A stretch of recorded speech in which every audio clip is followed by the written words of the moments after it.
Hello, today we are going to talk about chromatography. It's a subtopic in the chapter Organic Chemistry, Some Basic Principles and Techniques.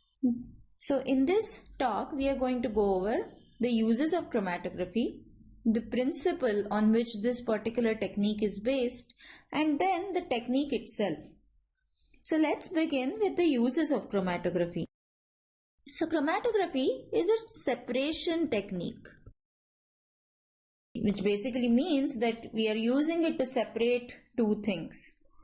Now let's imagine that I have a basket full of apples and oranges with me. Now it's very easy for me to separate them into two separate piles of apples and oranges because they're very easy to pick with hand. So I can easily separate them such that now I have my apples separated from the oranges.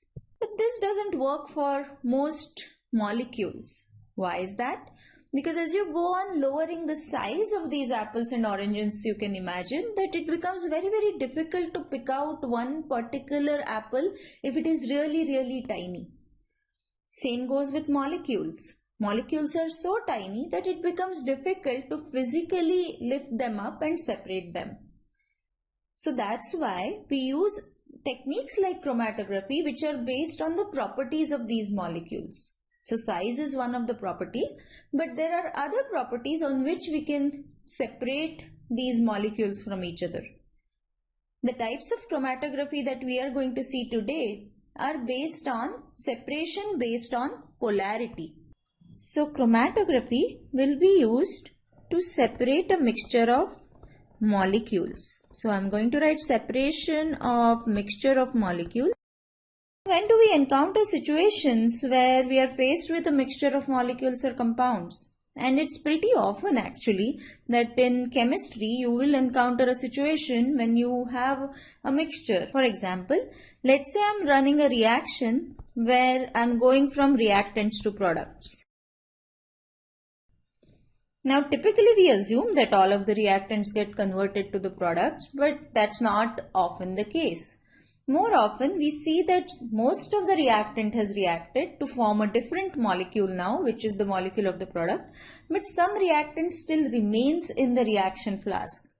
So now I have a mixture of reactant molecules and the product molecules, and I have to separate them, right? So that's one time when chromatography can be really handy. The other time is when you form multiple products. So you must have seen reactions in which you form more than one product.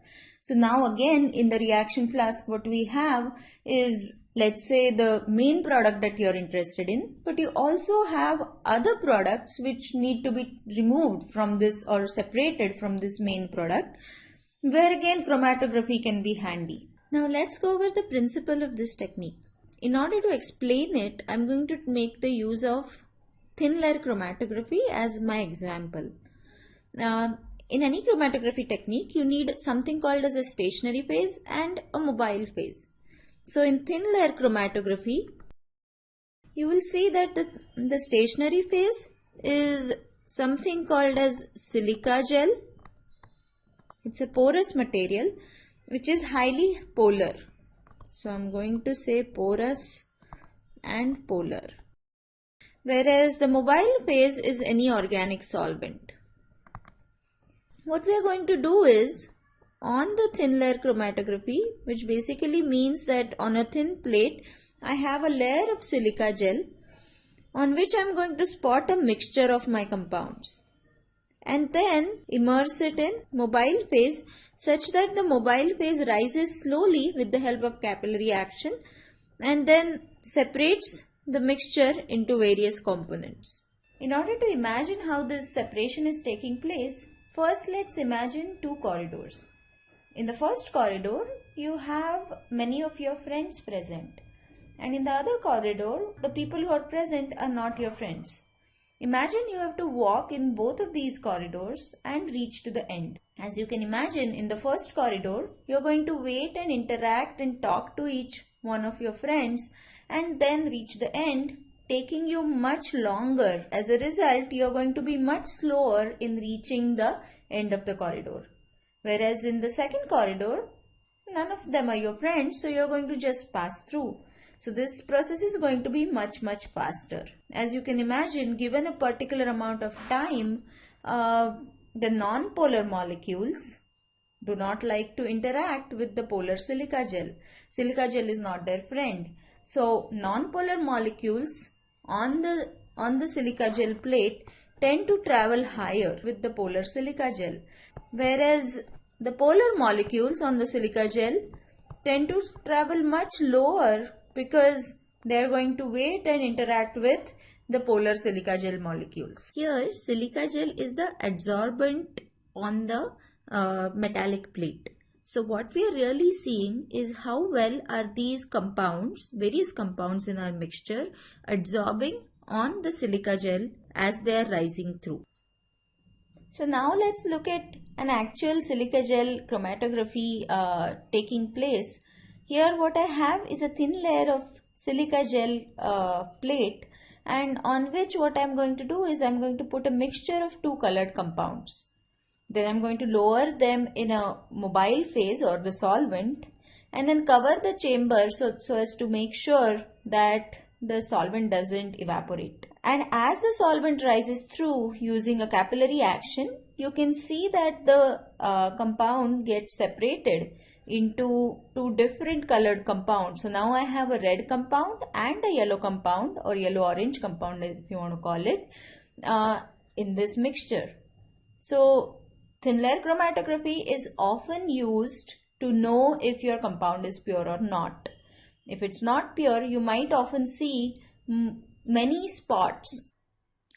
Remember that our two dyes adhered to the silica gel plate differently, and thus they got separated as they traveled on this thin layer chromatography plate. So if I want to calculate the relative adsorption of these molecules on the silica gel plate, I can use something called as a retardation factor. Retardation factor is the ratio of distance traveled by a particular spot to the distance traveled by the solvent front. If I want to calculate the retardation factor or the RF value for the yellow spot, I have to take the distance traveled by the yellow spot, which is 0.7 centimeter, and divided it by 5 centimeter, which is the distance traveled by the entire solvent front. So if I do this calculation, I get a value of 0.14. Now similarly, RF for the red spot is going to be 4.1 centimeter divided by 5 centimeter, which is about 0.82.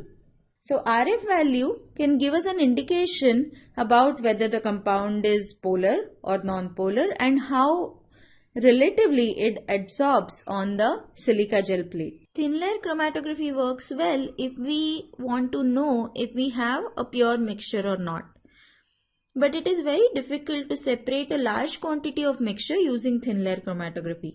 So for these separations, what we use is called as a column chromatography. In this, the adsorbent stationary phase, which could be silica gel or alumina powder, is packed on a column, and the mixture of compound that we want to separate is loaded on top of it. And then the mobile phase is passed through the top and it comes down due to gravity, separating these compounds in the increasing order of polarity. Another type of chromatography is partition chromatography. It works due to continuous partition between the stationary and the mobile phases. So in this, a chromatography paper can act as a stationary phase, whereas the solvent acts as a mobile phase. As you can see here, on this paper we had spotted a green dye, and which got separated into its components yellow and blue as the chromatography took place. Want to see something more fun?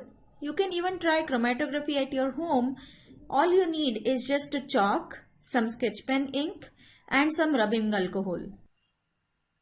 Thank you. We hope you had fun learning about chromatography today.